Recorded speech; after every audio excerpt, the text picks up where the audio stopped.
Bonjour, il y avait longtemps que je vous avais pas fait de vidéo sur des armes de science-fiction ou fantastique, et il se trouve que j'ai remis la main sur un sac plein de, j'ai dire de props, d'accessoires et d'armes de science-fiction.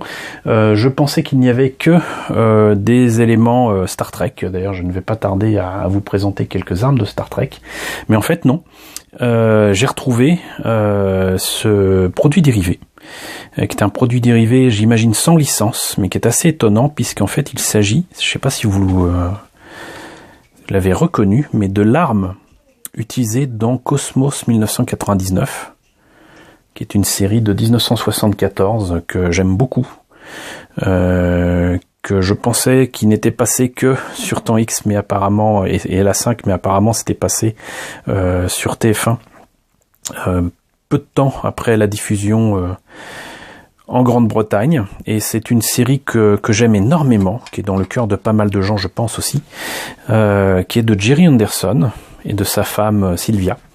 Un essai, ils en avaient déjà fait plusieurs, notamment en long métrage, de faire une série avec des acteurs en chair et en os, alors qu'ils étaient plutôt connus pour leur série Thunderbirds, qui date de 1965 si je me rappelle bien, mais aussi d'autres séries comme par exemple je sais plus, c'est Super Joe, je sais plus, mais en tout cas ils avaient fait aussi une série live, je crois que c'était en 1970 ou 69, qui était UFO, et qui a, de mon point de vue, super mal vieilli en termes de coiffure, de vêtements, enfin voilà, c'est supposé représenter notre société dans les années 80-90, mais franchement c'est assez raté à ce niveau-là. Là où la série Cosmos 1999 peut paraître assez kitsch, elle a su s'imposer surtout par des réflexions plus proches de réflexions philosophiques que les thèmes de science-fiction de base, mais que j'aime beaucoup. Pour ceux qui connaissent pas, à supposer qu'il y en ait qui ne connaissent pas, Cosmos 1999, c'est quoi? C'est la Terre qui, après une explosion nucléaire, avec des dépôts d'éléments radioactifs et tout ça posés sur la Lune pour comment dirais-je, rendre la Lune comme une poubelle de la Terre. La Lune est expédiée au fin fond de l'espace, et la base Alpha et j'allais dire son équipage se retrouve coincé sur la Lune et à voyager de planète en planète, en espérant que à un moment ou un autre, la Lune, qui est balancée comme une boule de billard à travers le cosmos, puisse s'arrêter et leur permettre de vivre sur une planète qui est adaptée à la vie humaine.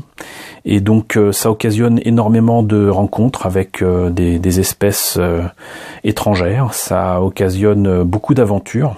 Je crois qu'on n'a jamais vu une série avec autant d'explosions et autant de crash de vaisseaux spatiaux. C'est à se demander s'ils n'ont pas un hangar avec des centaines de vaisseaux alors qu'ils ont peut-être 3 ou 4 pilotes.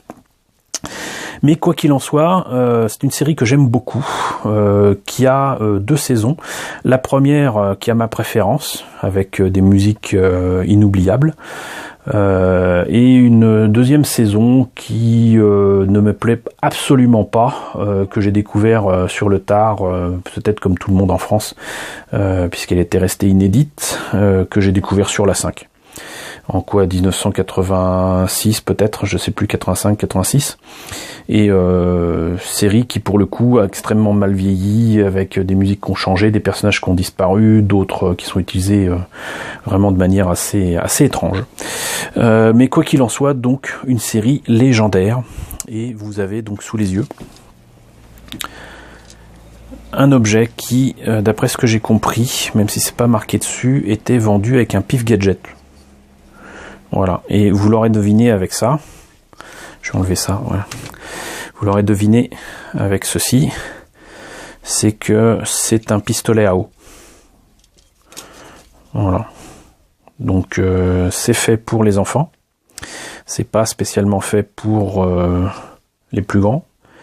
Mais j'en avais 2.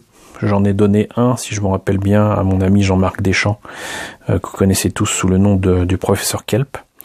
Et je suis bien content de l'avoir, cet objet-là. Voilà, parce que ça me rappelle de bons souvenirs. Mon grand cousin en avait un. Et surtout, ça me fait penser à Cosmos 1999 et je pense que ça rappellera de bons souvenirs à pas mal de personnes. Voilà, ça fait partie des petits objets, des armes de science-fiction que je vais continuer à vous présenter régulièrement. Donc j'espère que cette présentation vous aura intéressé. Désolé de ne pas pouvoir vous dire plus concernant l'origine de l'objet. Hein. Voilà, c'est rapport à mes souvenirs et ce que j'en sais. Je n'ai pas fait de recherche spécifique sur le net à ce niveau-là, donc si vous en savez plus, n'hésitez pas à me dire ce qu'il en est dans la section commentaires. N'hésitez pas à liker, n'hésitez pas à partager, n'hésitez pas à vous abonner si ce n'est pas déjà le cas. Coucou d'ailleurs aux nouveaux abonnés qui nous ont rejoints. On est quasiment 1550 au moment où je fais cette vidéo. C'est cool. Coucou aux grands anciens qui me suivent depuis le début. Merci à tous de votre fidélité. Et en parlant de fidélité, je vous rappelle que je serai présent avec l'ami Jérémy. Coucou Jérémy. Les 20 et 21 octobre à Auxerre Galactic Days. C'est de la SF, c'est du robot, ça devrait vous plaire, donc j'espère vous y voir nombreux, et je vous mettrai le lien de toute façon dans la description de la vidéo pour que vous en sachiez plus. Voilà, à très bientôt.